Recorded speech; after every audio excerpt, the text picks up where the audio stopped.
حضرت ابو بصیر رضی اللہ تعالیٰ عنہ نبی پاک صلی اللہ علیہ وسلم نے طے کر لیا کفار کے ساتھ، حدیبیہ کی جنگ ہوئی تو فرمایا اگر کوئی مسلمان مکے چلا جائے گا تو کافر کہنے لگے ہم واپس نہیں کریں گے، اور اگر کوئی کلمہ پڑھنے والا ستایا ہوا مسلمان مدینے آئے گا تو مسلمانوں کو واپس کرنا پڑے گا مسلمان اپنا بندہ نہیں رکھ سکتے، اور مسلمانوں کا کوئی شخص غلطی سے بھی مکے چلا گیا تو مکے والے واپس نہیں کریں گے۔ حضرت ابو بصیر رضی اللہ تعالیٰ عنہ صحابی تھے، باپ نے بھائی نے محلے والوں نے قید کیا ہوا تھا کلمہ پڑھنے کی وجہ سے، پیروں میں زنجیریں تھیں، بیڑیاں تھیں، کسی طریقے سے جیل توڑ کے دوڑے مدینے پہنچے۔ کہتے ہیں رستے میں کسی آدمی کے ساتھ گھوڑے پہ کچھ دیر بیٹھا پھر پیدل چلا، صحابہ کہتے ہیں اتنا دردناک منظر بڑا کم ہم نے دیکھا، ابو بصیر جس گلی سے گزرتے وہاں خون پھیل جاتا، ان کی ٹانگیں خون سے کٹتی، وہ زنجیریں بندھی ہوئی، در رسول پہ حضور میں بھاگ کے آیا ہوں۔ کہتے ابھی نبی پاک صلی اللہ علیہ وسلم ان کی بات سن ہی رہے تھے کہ پیچھے سے قریش کے 2 سپاہی بھی آ گئے، کہنے لگے یہ بھاگ کے آیا ہے اور آپ کا وعدہ تھا کہ آپ واپس کریں گے۔ چشم زدن میں ذرا سوچنا، چشم زدن میں تھوڑی دیر کے لیے غور کرنا کہ ہمیں ہمارا استاد ہمارا پیر دھتکار دے کہ جا دوڑ جا، تو کہتے ہیں بسم اللہ جناب یہ جا رہے ہیں۔ ایمان کی پختگی دیکھیں، اس نے تو ہمیں نکال ہی دیا جی، وہ کیسا بندہ ہے، یہاں تو کسی کے ہاں کوئی فاتحہ پڑھنے نہ جائے تو لوگ بگڑ جاتے ہیں، کہتے ہیں اس نے سلام نہیں لی، فاتحہ نہیں پڑھی، بس ختم، اس کو احساس ہی نہیں۔ حضرت سیدنا ابو بصیر سامنے کھڑے، سامنے 2 سپاہی آ گئے، ذرا دیکھیے ایمان کی پختگی، ایمان، یقین اور استقامت۔ امام بہقی نے دلائل کے اندر لکھا ہے، فرماتے ہیں نبی کریم صلی اللہ علیہ وسلم نے ان کی طرف دیکھا تو حضور کی مقدس آنکھیں آنسوؤں سے بھر گئیں۔ حضور نے فرمایا ابو بصیر تیری تکلیف مجھے نظر آ رہی ہے پر میں نے وعدہ کیا ہوا ہے، میں نے وعدہ، بھئی یہاں ڈٹ کے رہنا بڑا مشکل ہے، یہاں قائم رہنا بڑا کٹھن مرحلہ ہے، یہاں آزمائش کے موقع پر دین پر انہوں نے تو رکھا ہی نہیں، لوگ تانے دیتے ہیں باتیں کرتے ہیں، رکھا ہی نہیں، تو پھر ان کا بنتا ہے۔ حضور نے فرمایا تجھے جانا پڑے گا۔ صحابہ کہتے ہیں پورے مدینے میں ایسے تھا جیسے سوگ کا سما ہو۔ جب وہ 2 سپاہی حضرت ابو بصیر کو پکڑ کے لے جا رہے تھے تو وہ پلٹ پلٹ کے پیچھے دیکھتے تھے، پلٹ پلٹ، پیروں میں خون ہے، آنکھیں آنسوؤں سے بھری ہوئی۔ فرماتے ہیں جب وہ پلٹ رہے تھے تو مدینے کی گلیاں بھی رو رہی تھیں۔ میرے نبی پاک جب وہ آنکھوں سے اوجھل ہو گئے تو حضور بیٹھ گئے زمین پہ، نبی پاک نے رونا شروع کر دیا، فرمایا اللہ تو نے اس شخص کی مدد فرمانی ہے، اس پر کرم کرنا ہے، اللہ اس کا خیال فرمانا، اس کے لیے دعا کی، حضور روئے۔ حضرت ابو بصیر باہر نکلے تو وہ جو کافر تھے نا وہ کہنے لگے تو بڑا بنتا تھا ان کا، انہوں نے تجھے رکھا نہیں، تجھے رکھا بھی نہیں۔ تو حضرت ابو بصیر نے تھپڑ مارا منہ پہ، کہنے لگے میں وہ نہیں جو تھوڑی سی بات سے بدل جاؤں، ایمان، یقین اور استقامت کی دولت ملی ہوئی ہے۔ آپ فرمانے لگے میرا تو ایمان اور پختہ ہو گیا ہے کہ میرا نبی اپنے وعدوں کا بڑا پابند ہے، میرا رسول اپنے وعدوں کا بڑا پابند ہے۔ حضرت ابو بصیر کہتے ہیں مدینے کی سرحد گزر گئی تو میں نے کھینچی تلوار ان میں سے ایک سپاہی، اب آؤ میرے مقابلے میں جس نے آنا ہے۔ ایک کو مارا، دوسرا بھاگ گیا۔ فرماتے ہیں اب میں مکے جا نہیں سکتا تھا، جاؤں گا تو وہ زیادہ ماریں گے، مدینے حضور نے قبول نہ فرمایا۔ فرماتے ہیں ایک جنگل میں جا کے العیس نام کی ایک بستی تھی، وہاں ڈیرا لگا لیا، دریا کے کنارے، پانی پی لیتا، پتے کھا لیتا، تن تندور ہڈاں دا بالن تے اسی ہاواں نال تپایا، کپ کپ مکیاں پیڑے کیتے تے اتوں صبر پلیتھن لایا، تن دی ہانڈی تے من دا سالن اتے لون صبر دا پایا، غلام فریدا وے میں ساری تیری، غلام فریدا وے میں ساری تیری، تینوں وجہ یقین نہیں آیا۔ فرماتے سالوں پتے کھائے، اب جو بھی وہاں سے تنگ ہوتا وہ میرے پاس آ کے پناہ لیتا، جس کو مکے والے مارتے میرے پاس آ کے کہتے تانے دینے والے آ کے کہتے ہو تم کس طرح کے نوکر ہو، تمہیں تو انہوں نے رکھا ہی نہیں۔ ہم نے کہا چپ کر جا، وہ ہمارے آقا ہیں، وہ ہمارے آقا ہیں، رکھیں تب بھی ٹھیک ہے، نہ رکھیں اللہ اکبر۔ ایمان دیکھو، قوت دیکھو، جڑیاں خسماں دی وچ رضا وسن پاگ جاگ جاندے انہاں گولیاں دے تے میں گڈی ہتھ ڈور سجن دے، او جنج رکھے اونج رہنا ہے، واجب نہیں جے وچ شریعت مندہ خسم نو کہنا۔ فرمایا بس ٹھیک ہے، جس طرح حضور راضی ویسے ہی ہم راضی۔ حضرت ابو بصیر رضی اللہ تعالیٰ عنہ کے پاس 300 صحابہ کٹھے ہو گئے، 300۔ حضرت ابو بصیر جب مدینے کی سرحد سے گزر رہے تھے نا تو نبی پاک نے ایک آواز دی تھی، فرمایا ابو بصیر ایک وقت آئے گا کہ میرا پیغام تجھ تک پہنچے گا، ایک ٹائم آئے گا۔ حضرت ابو بصیر سے جب کوئی کہتا نا کہ زندہ کس بات پہ ہو تو فرمانے لگے مصطفیٰ کے فرمان پہ بڑا یقین ہے، بلاوا آئے گا، مجھے یقین ہے کہ مجھے بلاوا، بڑی امید ہے سرکار قدموں میں بلائیں گے، اور کرم کی جب نظر ہوگی مدینے، مجھے یقین ہے کہ مجھے بلاوا۔ حضرت ابو بصیر رضی اللہ تعالیٰ عنہ فرماتے ہیں کہ وقت گزرتا گیا، 300 لوگ اکٹھے ہو گئے۔ جب کوئی مسلمانوں کا قافلہ مکے کے پاس سے گزرتا تو مکے والے لوٹ لیتے تھے۔ حضور نے بھی اجازت دی مدینے والوں کو، اگر ان کا قافلہ کوئی آئے تمہیں بھی حملے کی اجازت ہے، کفر کا مال مال غنیمت ہے۔ حضرت ابو بصیر کہتے ہیں جب بھی ہمارے قریب سے وہ رستہ تھا شام کی طرف جانے کا، جب بھی کافر گزرتے ہم ان کے قافلے پکڑ لیتے، لوٹتے، ہم بھی ان کو اس طرح کی سزا دیتے جو مسلمانوں کو دیتے تھے۔ فرماتے ان کا جینا محال ہو گیا، ہاتھ باندھ کے نبی پاک کی بارگاہ میں گئے، کہنے لگے یہ شرک ختم فرما دیں اور آپ ان کو بلا لیں۔ حضرت ابو بصیر فرماتے ہیں میں بوڑھا آدمی تھا، دن بھر میں کام کرتا، محنت کرتا، اس علاقے میں کھیتی باڑی کرتا، جب رات ہوتی تو میں کسی پہاڑ کے ٹیلے پہ بیٹھتا اور مدینے کی جانب منہ کر لیتا اور میں انتظار کرتا بلاوا کب آئے گا، کب حضور کا پیغام آئے گا، میں انتظار کرتا۔ حضرت ابو بصیر رضی اللہ تعالیٰ عنہ بیمار ہو گئے، شدید بیمار، سخت بیمار تھے تو قریش نے شیخ ختم کی۔ حضرت ابو ہریرہ کہتے ہیں نبی پاک نے 2 صحابہ کو رکا دیا، فرمایا جاؤ اسے جا کے کہو آ جائے، اسے کہو آ جائے۔ صحابہ کہتے ہیں ہم پہنچے تو ان کا آخری وقت چل رہا تھا، آخری ہجکیاں تھیں، ایمان اور یقین دیکھو، آخری ہجکیاں۔ لوگ کہتے ہیں ابو بصیر وقت آ گیا، وہ کہتے ہیں نہیں ابھی وقت نہیں آیا، وقت تب آئے گا جب نبی پاک کا بلاوا آئے گا۔ حضور کا وعدہ تھا وقت تب آئے گا جب میرے نبی کا بلاوا آئے گا، ابھی بلاوا نہیں آیا تو ابو بصیر کا وقت بھی نہیں آیا۔ صحابہ کہتے ہیں ہم نے جا کے رکا تھمایا، اٹھنے کی بھی طاقت نہیں تھی۔ جب حضور کا رکا لیا نا تو دونوں یوں مٹھیاں بند کر لی، گویا جھوم جھوم کے نعرے لگانے لگے آؤ دیکھو میرے نبی کے وعدے کتنے سچے ہیں، آؤ دیکھو حضور کے وعدے، چومتے حضور کا نامہ، سر پہ رکھتے، سینے سے لگاتے، اور کہتے ہیں پھر بلند آواز سے کلمہ پڑھنے لگے، کہنے لگے حضور میں حاضر ہوا، یا رسول اللہ میں آیا، کہتے ہیں بلند آواز سے کلمہ پڑھا اور ان کی روح پرواز کر گئی، ان کی روح پرواز کر گئی۔ نبی رحمت صلی اللہ علیہ وسلم کے غلاموں کا یقین، اعتماد اتنے اعلیٰ درجے کا، کمزور مسلمان، دائیں بائیں دیکھتا مسلمان، کفر کے وعدوں پر اعتبار کرتا، یہودی عیسائی اور سکھ کے وعدوں پر اعتبار کرتا، دنیا دار ٹھگ اور چور کے وعدوں پر اعتبار کرتا، یہ رب کریم کے وعدے پر اعتبار نہیں کرتا، یہ اللہ رسول کے ساتھ اپنی توجہ کو مبذول نہیں کرتا۔ میرے رسول کریم سید عالم صلی اللہ علیہ وسلم کے غلاموں نے اعتماد کر کے، یقین کر کے ہمیں بتلایا ہے کہ جب تیرے پاس یقین کی دولت ہوتی ہے پھر تو دنیا کا طاقتور آدمی ہوتا ہے، جب تیرے پاس ایمان کی قوت ہوتی ہے تو دنیا کا سب سے مضبوط شخص ہوتا ہے۔ اپنے آپ کو مضبوط کریں، اپنے اندر ایمان کی توانائی پیدا کریں، یہ جھوٹے وعدوں پر، جھوٹی تسلیوں پہ اپنے آپ کو زندہ نہ رکھیں۔ ہر آدمی ماں باپ کے ذریعے پیدا ہوتا ہے، اگر پیدا کرنا چاہے تو جناب عیسیٰ کو بغیر باپ کے پیدا کر دیتا ہے، اگر پیدا کرنا چاہے تو حضرت آدم کو بغیر ماں اور باپ کے پیدا کر دیتا ہے۔ جب یقین رکھیں، یقین، قرآن مجید پڑھیے، حضرت موسیٰ علیہ السلام فرعون کے دربار میں کھڑے ہیں، چاروں جانب دشمن ہی دشمن ہے، جادوگر آ گئے، انہوں نے سانپ چھوڑے، حضرت موسیٰ کے ہاتھ میں ڈنڈا تھا، حضرت موسیٰ کہتے ہیں یا اللہ کیا کروں، تو اللہ تعالیٰ نے فرمایا اپنا عصا پھینک دو۔ کہنا چاہیے تھا نا کہ یا اللہ ایک ہی تو شے ہے، اتنے سانپ ہے، بچانے کے لیے ڈنڈا ہے وہ پھینک دوں؟ ڈنڈا پھینکا جاتا ہے، سانپ کو دیکھ کر کے قابو کیا جاتا ہے۔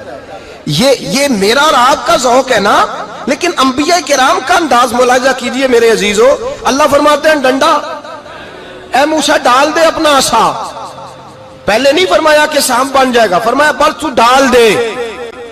میں اور آپ ہوتے ہیں تو سانپ سامنے ہے، ڈنڈا ہاتھ میں ہے، ہم کہیں گے عجیب بات ہے، یہی تو دفاع کی چیز ہے، اسی کو ڈال دوں تو بچوں گا کیسے؟ کہا ڈال دو، تو حضرت موسیٰ نے ڈال دیا، کہا میرے رب کا حکم ہے تو میرے لیے بہتر ہی ہوگا۔ اللہ فرماتے ہیں جب موسیٰ نے ڈالا تو میں نے اس ڈنڈے کو، اس عصا کو اژدہا بنا دیا۔ اب کبھی عصا بھی اژدہا بنے، کبھی چھڑی بھی بہت بڑا اژدہا بنی ہے، لیکن قرآن کہتا ہے جناب موسیٰ نے ڈالا تو اللہ نے اژدہا بلکہ اس سے پیچھے چلیے، عورتیں کمزور یقین کی ہوتی ہیں نا۔ جناب موسیٰ پیدا ہوئے تو اللہ فرماتے ہیں میں نے موسیٰ کی ماں کے دل میں بات ڈالی، ماں کے دل میں صندوق میں ڈال کے تو اس کو دریا میں بہا دے۔ اور بھائی صندوق میں کہہ سکتے ہیں نا آکسیجن کیسے جائے گی، اور دریا میں بچے بچنے کے لیے ڈالے جاتے ہیں کہ ڈوبنے کے لیے ڈالے جاتے ہیں؟ ماں کے دل میں یقین کمزور نہیں تھا اماں کا۔ انبیاء کے ماں باپ موحد ہوتے ہیں، دین کو ماننے والے۔ ماں کے دل میں اللہ نے بات، اللہ قرآن میں کہتے میں نے وحی کی، میں نے القاء کیا، میں نے بات ڈالی۔ حضرت موسیٰ کی ماں کہتی ہے میں نے ڈال کے نا سمندر میں بیٹا، میں نے سمندر میں بیٹا ڈال کے صندوق میں بند کر کے رب کے حوالے کیا۔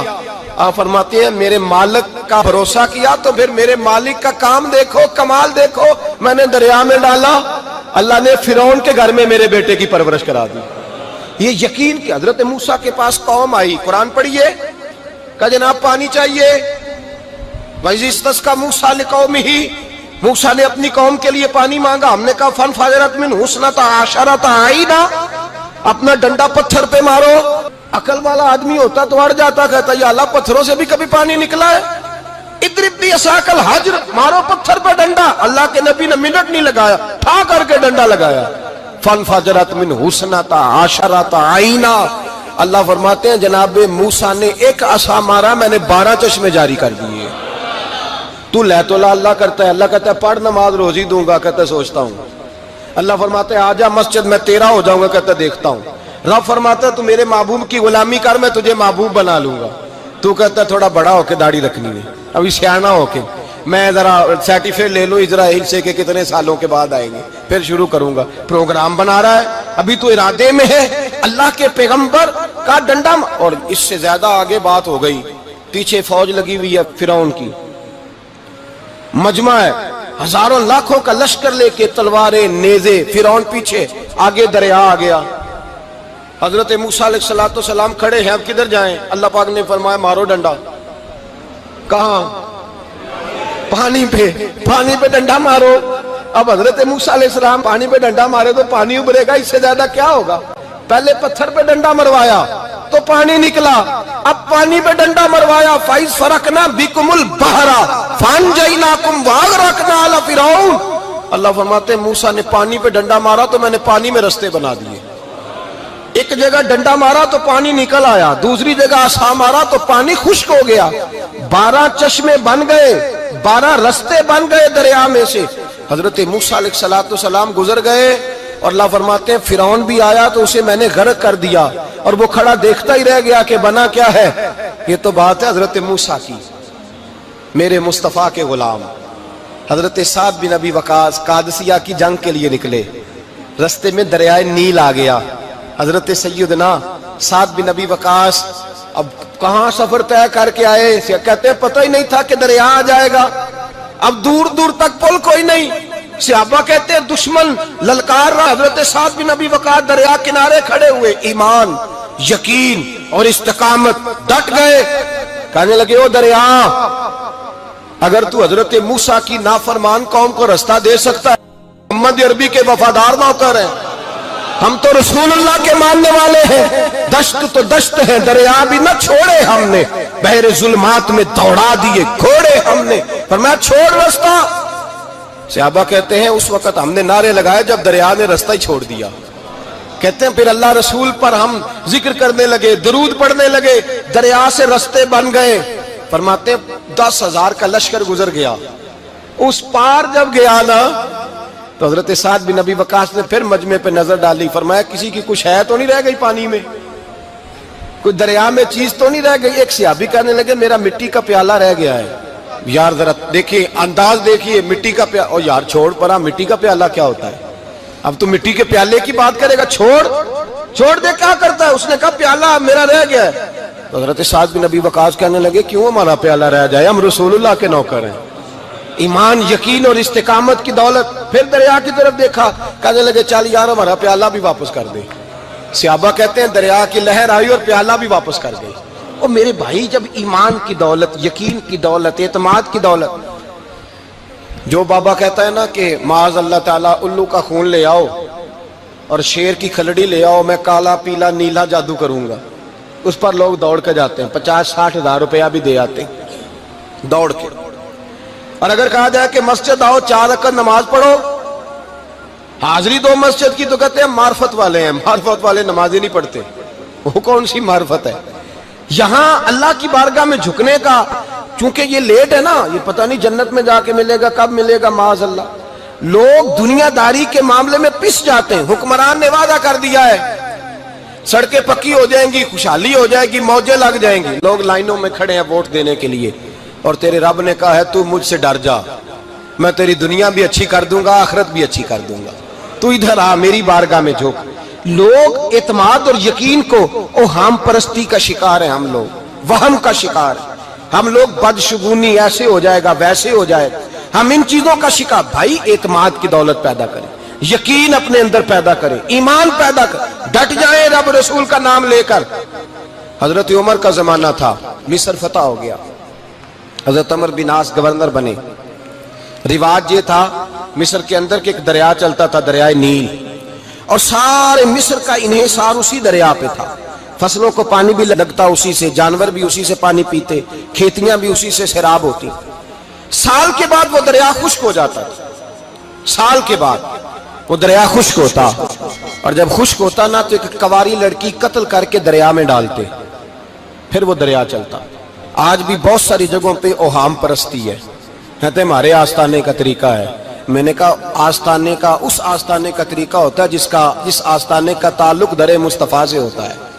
باقی کسی آستانے کا اپنا کوئی ذاتی طریقہ نہیں. طریقہ وہ جو میرے نبی پاک کا طریقہ ہے, اس سے ہٹ کر کون سا طریقہ ہے؟ ہمارے آستانے کا طریقہ ہے, ہماری یہ رسم ہے, ہمارا یہ رواج ہے. اٹھا کے بھاگ جاؤ رسم و رواج. ہمارے رسم و رواج رسول اللہ کی سنت کے پابند ہے. سارے بولیے صلی اللہ ہو, پھر ایک دفعہ پڑھیے درود شریف صلی اللہ ہو, 3 دفعہ کر لیں تاکہ طاقت آد ہو جائیں. صلی اللہ ہو نبی پاک صلی اللہ علیہ وسلم کا طریقہ اصل طریقہ ہے. حضرت عمر فاروق کو جناب عمر بن عاص, اور کہتے ہیں کہ پکا طریقہ یہ تھا کہ جب تک لڑکی قتل کر کے ڈالتے نہیں تھے دریا چلتا نہیں تھا. حضرت عمر کو خط لکھا کہ حضور یہ معاملہ ہے, اور لوگ مجھے یہی کہتے ہیں. میں نے لوگوں کو سمجھایا ہے کہ اسلام ظلم کا حکم نہیں دیتا, ظلم کی اجازت نہیں دیتا, کیسے لڑکی قتل کی جائے, اب آپ بتائیں کیا کرنا ہے. حضرت عمر ایمان, یقین, استقامت, پہاڑ ہے یہ لوگ. حضرت عمر نے 2 خط لکھے, ایک حضرت عمر بن عاص کے نام, دوسرا دریائے نیل کے نام. 2 خط لکھے, ایک خط لکھا دریا کے نام, ایک خط لکھا عمر بن عاص گورنر کے نام. گورنر کے نام خط لکھا تو فرمایا جتنے یہودی ہیں, عیسائی ہیں, کمزور ایمان والے, سب کو دریائے نیل پہ لے جا, اور میرا یہ دوسرا خط دریا میں ڈال دے اور سب کے سامنے ڈالنا. کہتے ہیں یہ خط پڑھنا چاہے تو تجھے اجازت بھی ہے, سنیے اور سر دھنیے اور سوچئے کہ اصل کمزوری کہاں آئی ہے. رمضان کے سب سے پہلے جمعے میں سب سے اہم موضوع چھیڑا ہے, کمزوری اور نقص واقعہ کہاں ہوا ہے. حضرت سیدنا عمر بن خطاب رضی اللہ تعالیٰ عنہ نے دریا کو مخاطب کر کے لکھا, ہو دریا, اگر تو کہتا ہے نا کہ لڑکی قتل کر کے پھینکی جائے گی تو میں رسول اللہ کا ماننے والا ہوں, میں ظلم نہیں ہونے دوں گا. ہمیں تیرے پانی کی ضرورت ہی کوئی نہیں, تو بے شک پانی نہ دے, اور اگر تو اللہ کے حکم سے بہتا ہے, اگر تو اللہ کے حکم سے بہتا ہے تو پھر اللہ کا بندہ اور مصطفیٰ کا غلام عمر تجھے حکم دیتا ہے کہ فوراً بہنا شروع کر دے, فوراً منٹ نہ لگانا. حضرت سیدنا عمر بن عاص فرماتے ہیں لشکروں کے لشکر لے کے میں دریائے نیل پہ پہنچا, اور بھرے مجمع میں جناب عمر کا خط میں نے ڈالا تو دریا نے بہنا شروع کر دیا. فرماتے ہیں دریا بہنے لگا اور غیر مسلم کلمہ پڑھنا شروع ہو گئے. لوگ مجھے کہنے لگے کیا دکھایا ہے جو کلمہ پڑھ رہے ہیں, تو میں نے کہا دکھایا کچھ بھی نہیں, یہ حضرت عمر کے ایمان کی قوت کی برکت ہے کہ بہت سارے لوگوں نے کلمہ پڑھنا شروع کر دیا. یہ ایمان کی قوت. ڈرا ہوا مسلمان, سہما ہوا مسلمان, یہ کبھی امریکہ کے پیچھے بھاگتا ہے, کبھی یورپ کے پیچھے بھاگتا ہے, کبھی ادھر جاتا ہے, کبھی ادھر جاتا ہے. اپنی دنیا آپ پیدا کر, اگر زندوں میں ہے, سر آدم ہے, ضمیر کن فقہ ہے زندگی. جب ایمان کی طاقت پیدا ہوتی ہے, جب قوت پیدا ہوتی ہے, پھر انسان کے اخلاق سمر جاتے ہیں, پھر اس کا نظریہ سیدھا اللہ رسول کی ذات پر جا کے کھڑا ہوتا ہے. جنہیں آزمایا گیا تھا حضرت ابو بصیر رضی اللہ تعالیٰ. ہمیں تو تھوڑا سا جھٹکا لگ جائے نا مذہب کا, تھوڑا سا, لوگ دین کی طرف آتے ہیں تو اس میں نا تھوڑی تکلیف ہے. صحیح بخاری کی حدیث، اس میں تکلیف ہے، سچ کہہ رہا ہوں، صحیح بخاری کی حدیث ہے۔ ایک صحابی نے کہا تو حضور میں آپ سے پیار کرتا ہوں، نبی پاک نے فرمایا اچھی طرح سوچ لے۔ سونے نہیں پیار ہے، فرمایا چل پھر سوچ لے۔ حضور بڑا پیار، میں سوچ لے۔ کہا محبوبہ بڑا پیار ہے، نبی پاک نے فرمایا پھر تیاری کر لے، جس طرح گہری جگہ پہ پانی تیزی سے آتا ہے تیری طرف مشکلات بھی تیزی سے آئیں گی، تیزی سے۔ یہ شہادت گاہ الفت میں قدم رکھنا۔ لوگ آسان سمجھتے ہیں مسلمان ہونا، ذرا اچھی طرح سوچ لے، جو مجھ سے محبت کا دعویٰ کرے گا اسے تکلیف ہے، بولو اسے تکلیف ہے، یہ پکی بات۔ جو محبت میں مخلص ہو وہ دیکھ لے میں آزمائش میں کتنا ہوں۔ تو اگر کوئی کہتا ہے نہیں مذہب میں جائیں گے تو موجیں لگ جائیں گی، تو یہ بات درست